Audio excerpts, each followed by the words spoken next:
Hey guys! Today I want to share with you a fun little thing that I created. This is 20 questions, Warriors edition. It's a tag, so after I answer all these questions that I made up, I'm going to tag some people and they're going to do it as well. So without further ado, let's get started. But a disclaimer before we start, I have not read every single Warriors book. I don't know everything there is about Warriors.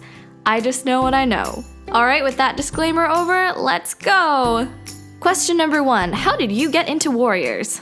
Well, I was a wee lad. This was like 2004 or 2005 and I was 10 years old and I really liked reading these animal fantasy books. I was really into Guardians of Ga'Hoole and I really liked Redwall. And somewhere I just saw Warriors floating around in my school's library, and at first I was like, that is really dumb, who would read about cats? But then I'm sitting there like, well, I read about owls and mice, so it can't be any different. So I picked it up, and I remember I struggled to get into it. Like the first few chapters of Into the Wild was really boring for me and I had no idea what the frick was going on. But after I got past those first few chapters, I was hooked. Question number 2, your favorite arc. My favorite arc has to be the first ones. I think they renamed it as like The Prophecies Begin or something after a while. Or the original series or the original saga, whatever it was called back then. But yeah, Into the Wild to the Darkest Hour, you just can't beat it. The OG is always the best. Question 3, favorite book. I would have to go with The Darkest Hour. I just think everything was wrapped up so nicely in that one.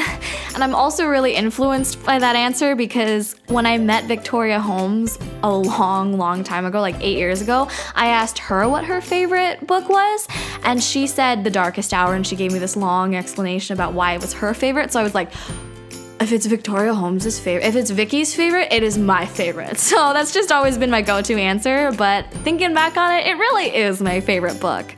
Question 4, favorite super edition, novella, or manga? I would have to go with Blue Star's Prophecy. I know it's not the most perfect book ever written. There are definitely a lot of things about it I actually don't really like, but overall, I really enjoyed seeing Blue Star's progression from when she was a kid to leadership. There was just a lot of stuff that wasn't explored in the books or the main series, and getting that super edition really helped us look into her past. And I liked her more as a character after reading that book. Question 5, favorite clan. I really don't know if I'm strongly attached to one clan over another, but just for superficial reasons, I'm gonna have to go with River Clan. Just cause. Honestly, I don't have a real good answer for why I like this clan, but River Clan all the way. Question 6, favorite character. My favorite character is Yellowfang. She's just the sassy grandma I always wish I had. She treats everybody like crap. She is amazing. I love her so much. Question number 7, least favorite character. Alright, so I'm gonna throw out some controversial opinions. Again, remember this is my opinion, you can have yours. Let's not start a war in the comments. Let's be nice to each other. At the end of the day, we're all gonna be okay. So my least favorite character is Leafpool. And it's mostly because I can't really relate to her at all. You know, I've tried putting myself in her shoes, in her paws, and I just come to the conclusion that literally everything she's done in the books, I would not have done. And I understand it's because we're not the same personality type or like same character type, but I just can't. I can't with Leafpool. I think she's really selfish, and I think she's just really stupid at times too. I don't know, that's just a really bad mix for me, like being selfish and dumb at the same time. Like, oh goodness, good lord. She's a handful and I wouldn't want to deal with her. Question number 8, I believe we're on 8, most aesthetically pleasing cat. And that is a really weird way to word the question, which cat's design do you like the best? Or which cat do you think is the coolest looking or the most beautiful, or, you know, interpret that however you want. And I would have to say Spotted Leaf. I'm really I don't want to say I'm into tortoiseshells, that sounds weird, but I think tortoiseshells are really cool looking cats, and she was like the OG tortoiseshell, and she's always described as really beautiful, and I love the designs. People always come up for her, you know, it's like, you can't go wrong with being a tortoiseshell. You're always beautiful. Question number 9, favorite leader? I would have to say Cricket Star.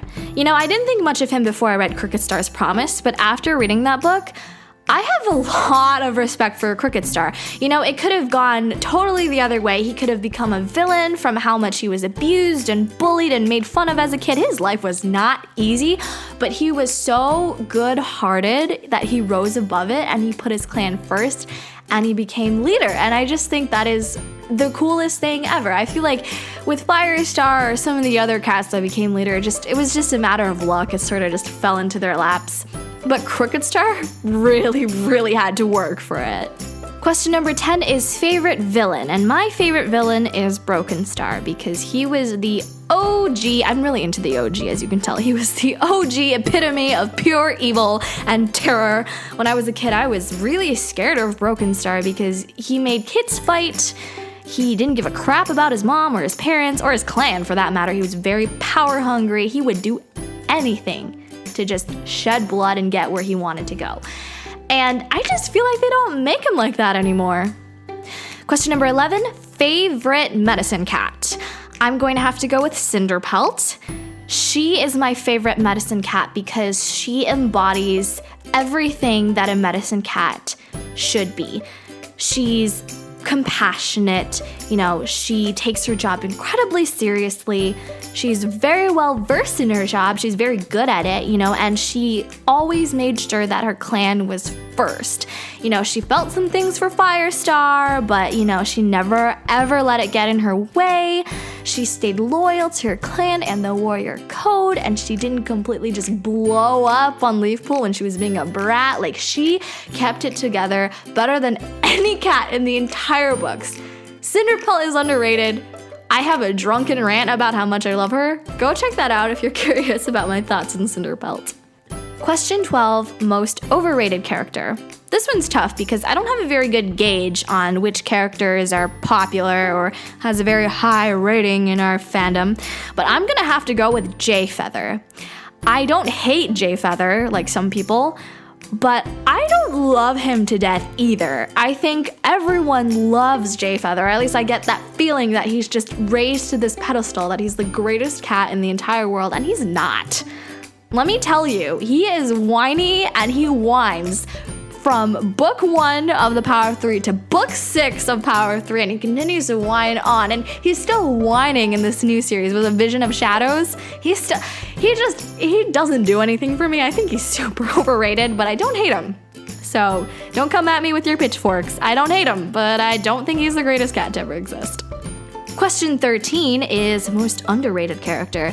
I'm going to have to say Sandstorm is the most underrated character. I know everyone loves her. No one has a problem with her. Everyone thinks she's awesome, actually. But the thing is, they don't actually realize how much crap Sandstorm had to go through in her lifetime. Like, she's not Firestar, so she doesn't have, you know, the center spotlight, but she's Firestar's mate. So that means literally everything that Firestar does not want to deal with goes to her in the relationship. And, you know, for the longest time, she was brushed aside by Firestar, and then when she finally got acknowledgement, there was still Spotted Leaf involved. God, there's always Spotted Leaf that's involved, and her 2 daughters just went off the deep end, and she was always like, where are my kits? They're always disappearing, and I just feel like she's gone through so much crap, and the fandom needs to acknowledge that Sandstorm is a strong, independent, female character that don't need no man, especially Firestar, and I love her, and she's underrated, in my personal opinion. Question 14, favorite minor character. This one has to go to Mousefur.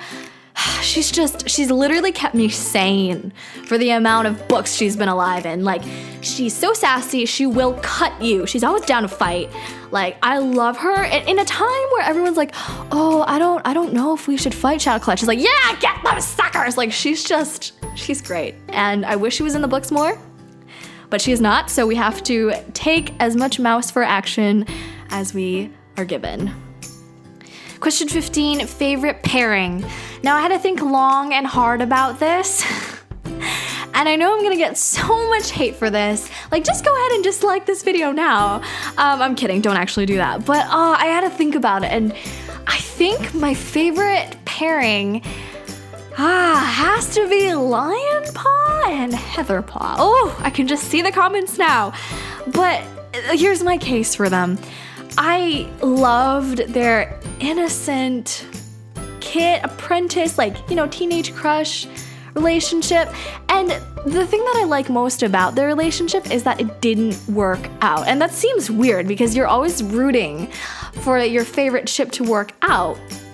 But they couldn't work out. They were in different clans. And the fact that they didn't work out was such a realistic, resolution to these things. I mean, they don't even talk anymore. Like, when they see each other, they give each other the stink eye. And I just feel like that's how it works. Because in the real world, when you break up, when you have just a whirlwind, young love romance, and then you guys end it, it's never gonna be comfortable ever again.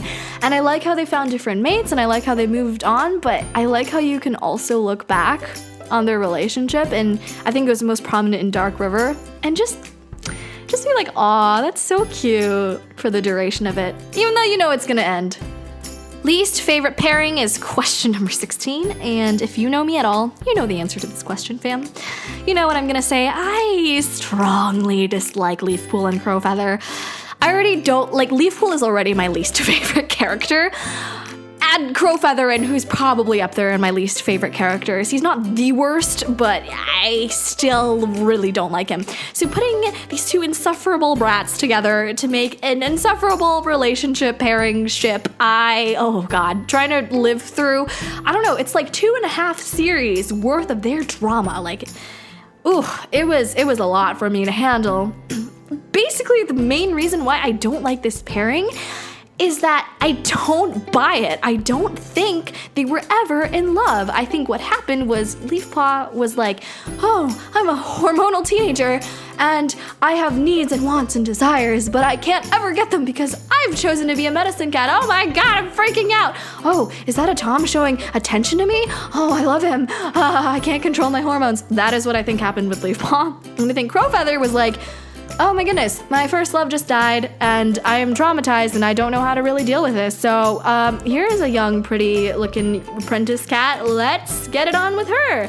Leafpaw was a rebound. And the Aarons try really hard to sell this romance as it's like real or something. And I just don't buy it.